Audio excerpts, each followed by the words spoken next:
Assalamualaikum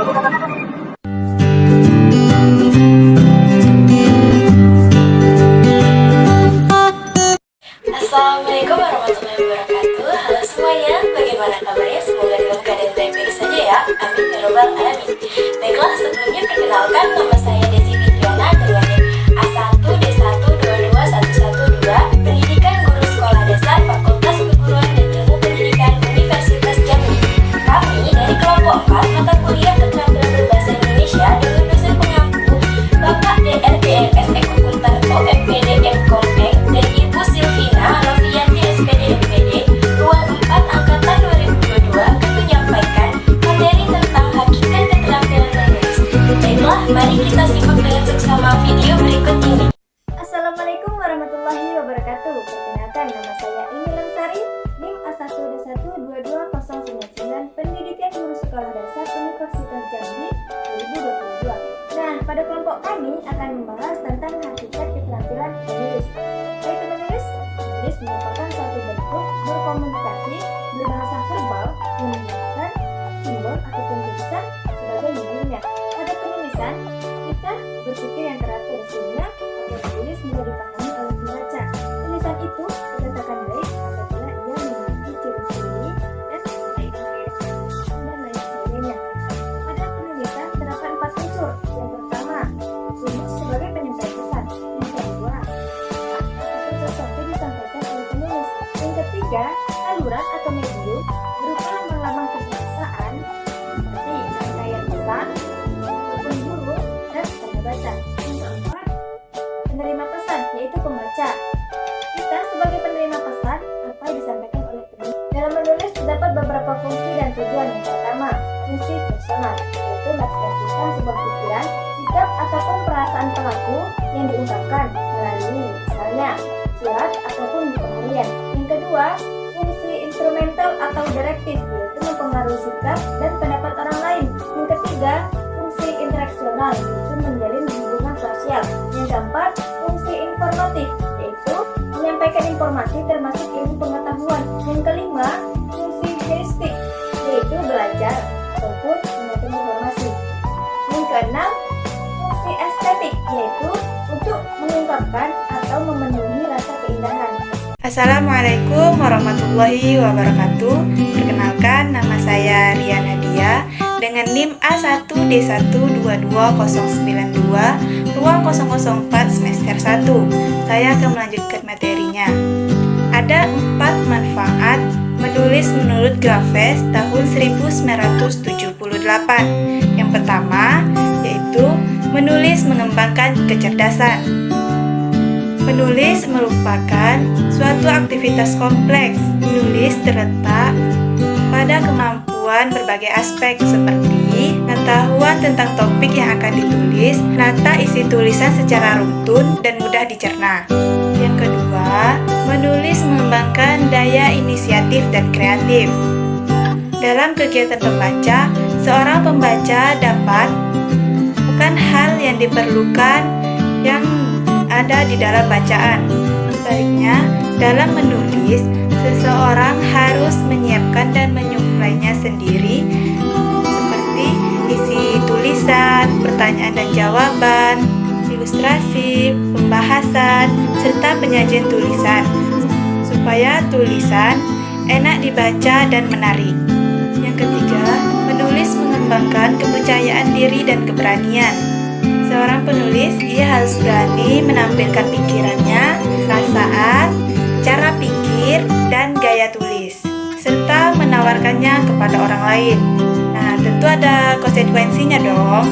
Konsekuensinya, ia harus siap dengan penilaian dan tanggapan dari orang yang membaca. Nah, yang terakhir, menulis mendorong kebiasaan serta memupuk dalam menemukan, mengumpulkan, dan mengorganisasikan informasi. Sekian dari saya, terima kasih, sampai jumpa lagi. Materi yang selanjutnya yaitu mitos tentang menulis. Adapun beberapa faktor yang memicu banyak orang yang tidak suka menulis menurut pandangan Graves 1978. Yang pertama, orang enggan menulis karena tidak tahu untuk apa dia menulis. Menulis atau mengarang memang memerlukan waktu, energi, pikiran, demi membuat sebuah tulisan. Bagi orang yang tidak tahu tujuan dia menulis, pengorbanan itu dianggap terlalu mahal atau bahkan mungkin sia-sia. Oleh karena itu, wajarlah kalau orang enggan untuk menulis. Saat ini, kemampuan menulis pun dapat dijadikan lahan nafkah kita dan dapat melihat begitu banyak orang berprofesi sebagai penulis, jurnalis, penulis cerita, kolumnis, esais, dan bahkan penulis buku dapat hidup layak berkat menulis. Dengan kata lain, kemampuan menulis tidak sekedar dapat mendukung pengembangan diri, namun kemampuan menulis juga dapat berguna di lingkungan kerja sebagai lahan nafkah serta penyebaran pengetahuan dan informasi. Yang kedua, orang enggan menulis karena merasa tidak berbakat dalam menulis. Setiap orang pada dasarnya memiliki potensi untuk dapat menulis atau mengarang dengan baik. Persoalannya, karena menulis merupakan sebuah kemahiran, maka penguasaannya memerlukan proses belajar dan latihan yang sistematis dan terus-menerus. Orang yang berbakat menulis pun kalau tidak pernah dilatih tidak akan memiliki kemampuan menulis yang baik. Jadi kesimpulannya adalah kesanggupan seseorang untuk menulis tidak terletak pada berbakat atau tidaknya seseorang, melainkan pada minat, kemauan, serta kegigihannya untuk belajar berlatih menulis. Yang ketiga, orang enggan menulis karena merasa tidak tahu bagaimana menulis. Alasan itu sekilas sepertinya mengada-ada. Siapapun yang pernah mempunyai pendidikan formal pasti pernah mendapatkan pembelajaran tulis-menulis atau mengarang. Dia pasti pernah belajar tentang memilih tema dan topik karangan, ejaan dan tanda baca, mengembangkan kerangka karangan, memilih kata dan menempatkannya struktur berbahasa, penyusunan kalimat dan adanya serta karangan tulisan menulis lainnya.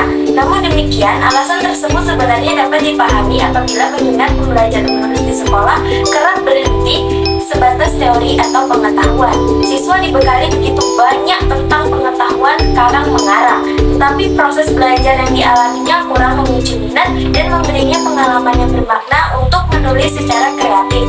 Berbagai corak karangan, kondisi ini diperparah lagi dengan kurangnya masukan memadai dari sang guru atas karangannya atau balikan yang telah dibuatnya.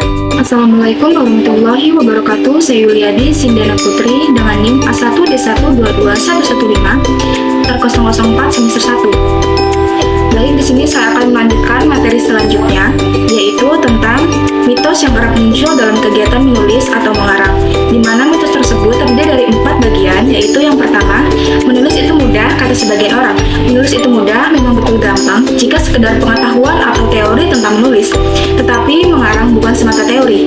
Mengarang adalah akumulasi kemampuan yang terdiri dari berbagai daya, yaitu daya pikir, nalar, dan rasa yang berkaitan dengan penguasaan persoalan kebahasaan, psikososial, tata tulis, dan pengetahuan tentang isi tulisan. Yang kedua, kemampuan menggunakan unsur mekanik bahasa merupakan inti dari menulis. Dalam konteks ini, unsur-unsur mekanik menulis dan kebahasaan hanyalah sekedar alat yang digunakan untuk mengemas dan menyajikan isi karangan sehingga pembaca mudah memahaminya. Jadi, dalam menulis, penguasaan unsur-unsur bahasa dan isi tulisan sama pentingnya. Yang ketiga, menulis itu harus sekali jadi. Menulis atau mengarang adalah sebuah proses yang terdiri dari serangkaian tahapan, yaitu tahapan prapenulisan, penulisan, penyuntingan, dan perbaikan. Dalam proses menulis, tahapan-tahapan itu tidak bersifat linear, melainkan sirkuler dan interaktif. Yang keempat, siapapun dapat mengajarkan menulis. Seorang guru menulis atau orang yang mengajarkan menulis yang baik tidak hanya menguasai teori menulis, karena jika ia hanya menguasai materi, bagaimana mungkin ia dapat menularkan semangat dan minatnya serta menceritakan kenikmatan dan kemanfaatan menulis, dan bagaimana mungkin ia dapat menjadi model atau contoh yang baik bagi orang lain jika hanya menguasai teori menulis tanpa memiliki keterampilan, kemahiran, dan kesukaan menulis. Sekian dari saya akhiri. Wassalamualaikum warahmatullahi wabarakatuh. Assalamualaikum warahmatullahi wabarakatuh. Halo teman-teman, perkenalkan saya Nena Lestari dengan NIM A1D122096 ruang R004 semester 1 Pendidikan Guru Sekolah Dasar Universitas Jambi. Nah, di sini saya akan menjelaskan apa sih itu bentuk karangan. Kalau kita cermati, terdapat berbagai banyak bentuk karangan, yaitu dapat berupa artikel, makalah, puisi, dan masih banyak lagi. Masing-masing mempunyai karakteristik yang berbeda. Nah, karangan ini didefinisikan menjadi 2 kelompok. Yang pertama adalah karangan ilmiah dan yang kedua adalah karangan non-ilmiah. Di sini saya akan menjelaskan apa sih itu untuk karangan ilmiah. Nah, karangan ilmiah ini adalah karya tulis yang berisi suatu paparan pembahasan secara ilmiah yang dilakukan oleh penulis atau peneliti. Nah, selanjutnya ini adalah ciri-ciri karangan ilmiah. Yang pertama, menyatakan fakta objektif secara sistematis. Yang kedua, pernyataannya bersifat cermat, tepat, dan tidak memuat terkaan. Yang ketiga, penulisannya tidak mengejar keuntungan pribadi. Nah, yang keempat adalah penyusunannya dilakukan secara sistematis, konseptual, dan prosedural. Yang kelima, semuanya berdasarkan dengan fakta. Nah, yang selanjutnya ini adalah macam-macam karangan ilmiah. Yang pertama adalah makalah, yang kedua adalah tesis, yang ketiga adalah kertas kerja, dan yang keempat adalah skripsi, yang kelima adalah disertasi. Nah, teman-teman udah pada tahu kan sekarang? Nah, yang terakhir ini adalah manfaat penulisan karangan ilmiah. Yang pertama yaitu adalah melatih untuk mengembangkan keterampilan membaca secara efektif. Yang kedua yaitu adalah melatih untuk menggabungkan hasil bacaan dari berbagai sumber. Yang ketiga ini adalah mengenalkan dengan kegiatan perpustakaan. Yang keempat, memperoleh kepuasan intelektual. Yang kelima, memperluas ilmu cakrawala pengetahuan. Sekian dari saya. Wassalamualaikum warahmatullahi wabarakatuh. Assalamualaikum warahmatullahi wabarakatuh. Saya Nawang Anggira Mawati dengan NIM A1D1222105 dari ruang 004 semester 1. Baiklah, selanjutnya saya akan menjelaskan tentang klasifikasi bentuk karangan yang kedua, yaitu karya tulis non-ilmiah. Karya tulis non-ilmiah adalah karya tulis atau karangan yang menyajikan fakta pribadi tentang pengetahuan dan pengalaman dalam kehidupan kita sehari-hari, yang bersifat subjektif, tidak didukung fakta umum, dan biasanya menggunakan gaya bahasa yang populer atau bahasa yang digunakan untuk sehari-hari. Adapun beberapa karakteristik karya tulis non-ilmiah yang harus sama-sama kita ketahui. Yang pertama, ditulis berdasarkan fakta pribadi. Yang kedua, fakta yang disimpulkan subjektif. Yang ketiga, gaya bahasa yang konotatif dan populer. Yang keempat, tidak memuat hipotesis. Yang kelima, dibarengi dengan sejarah penyajiannya. Yang keenam, bersifat imajinatif. Yang ketujuh, situasi didramatis. Dan yang terakhir, bersifat persuasif. Baiklah, adapun beberapa perbedaan dari pembuatan karya tulis non-ilmiah yang harus sama-sama kita ketahui. Yang pertama ada emotif. Emotif merupakan kemewahan dan cinta lebih menonjol, tidak sistematis, lebih mencari keuntungan, dan sedikit informasi. Yang kedua ada persuasif. Persuasif merupakan penilaian fakta tanpa bukti, bujukan untuk meyakinkan pembaca, mempengaruhi sikap, cara berpikir pembaca, dan cukup informatif. Yang terakhir, deskriptif. Deskriptif merupakan pendapat pribadi, sebagian imajinatif, dan subjektif. Jika kritik, ada kalanya tanpa dukungan dan bukti. Baiklah, hanya itu yang dapat saya sampaikan. Sekian dan terima kasih. Assalamualaikum warahmatullahi wabarakatuh. Perkenalkan, nama saya Muhammad Lutfi Razak dengan NIM A1D1222111 dari kelas ruang 004 semester 1. Baiklah, kali ini saya akan menjelaskan tentang menulis sebagai proses. A. Berbagai pendekatan dalam menulis. Mari kita simak sebagai berbagai pendapat dalam pembelajaran menulis berikut ini. Yang pertama yaitu pendekatan frekuensi diperbesar. Pendekatan frekuensi diperbesar menyatakan bahwa Banyaknya latihan atau mengarang sekalipun tidak dikoreksi akan mempertinggi keterampilan seseorang menulis. Maksudnya, jika seorang penulis tersebut banyak melakukan latihan menulis atau mengarang dan tanpa dikoreksi oleh seseorang, dia akan mempertinggi keterampilan menulis. Yang kedua, pendekatan gramatikal. Berpendapat bahwa pengetahuan atau penguasaan seseorang akan struktur bahasa akan mempercepat kemahirannya dalam menulis. Yang ketiga, pendekatan koreksi. Berkeyakinan bahwa banyaknya koreksi atau masukan yang diperoleh seseorang akan tulisannya dapat mempercepat penguasaan kemampuannya dalam menulis. Artinya, jika seseorang tersebut banyak dikoreksi atau diberi masukan oleh orang lain akan tulisannya, dia dapat mempercepat pengembangan penguasaan kemampuannya dalam menulis. Yang terakhir yaitu pendekatan formal.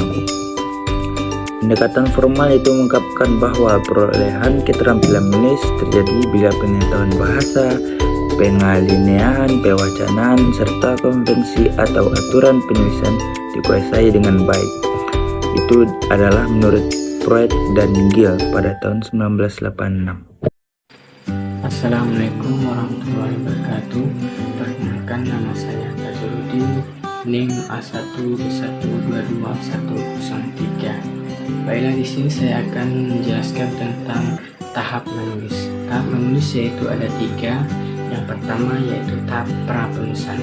Tahap prapenulisan menurut Freud dan Gill, tahap persiapan ini merupakan fase mencari, menemukan, dan mengingat kembali pengetahuan atau pengalaman yang diperoleh dan diperlukan penulis.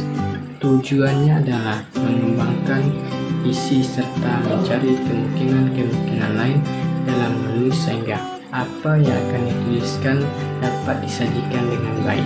Dengan demikian, tulisan yang dihasilkan pun akan lebih mengenai sesuai dengan yang diharapkan.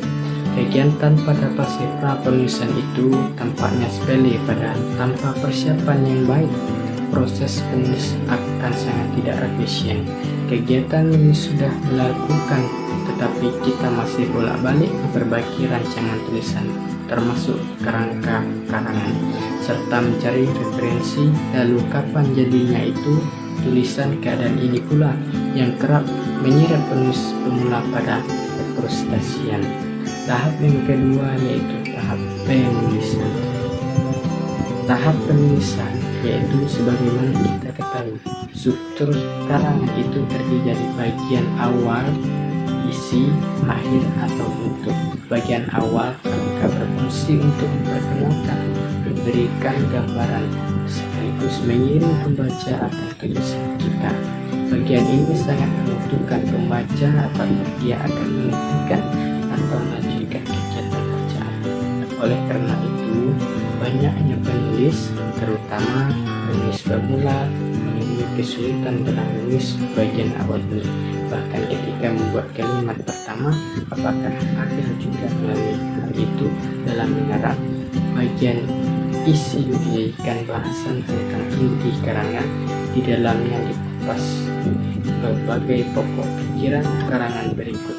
Hal-hal yang memperjelas atau mendukungnya, seperti penjelasan contoh, ilustrasi, dan data. Bagian akhir karangan biasanya digunakan untuk memberikan penekanan secara ringkas atas ide-ide penting tersaji dalam isi karangan. Bagian isi berisi simpul dan kadang disertai dengan rekomendasi atau tindak lanjut yang diperlukan. Yang ketiga yaitu tahap pasca penulisan. Tahap ini tingkat perbaikannya yang dilakukan penulis bervariasi, bisa perbaikan berat, sedang, atau ringan.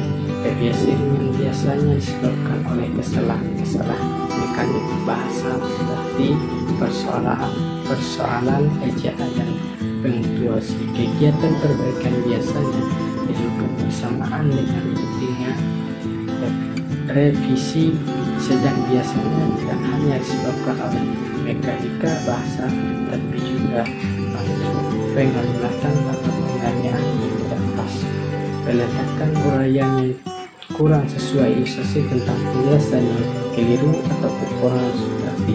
Kegiatan perbaikan dapat dilakukan bersamaan dengan meetingkan atau setelah meetingan selesai. Sementara itu, revisi biasanya berkaitan dengan adanya kekurangan atau kesalahan yang parah pada berbagai elemen, karena perbaikan yang diperlukan bersifat mendasar dan menyeluruh.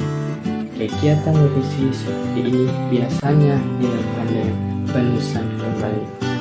Cukup sekian dari saya, terima kasih. Assalamualaikum warahmatullahi wabarakatuh.